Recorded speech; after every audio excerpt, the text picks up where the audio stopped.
سلام علیکم. علیکم السلام. امرا من جرب دیدم تو ما چه کی بود جوانیتم بسی کی فروش شد. بلا سر که واهی گله که بخیرات نفس باید چی کم؟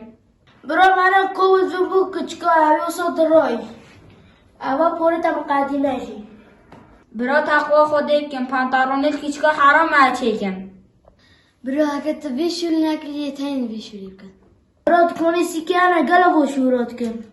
برا ما مشوره بیسی که از پاره خو حلال که مشوره بانانی نوکی آیات قرآنی شد بیجد كل نفس بما كسبت رهينة. برا تو پارش بس بوم چیکا. راضی بینا خوده بومی چترش وان پارا. باور که برا تورس قز دست خواهی کرد.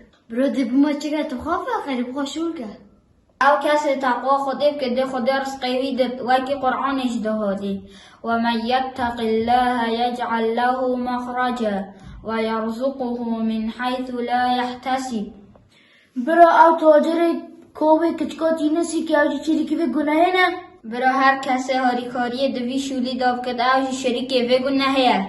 هم بیشوری نکن چطوره.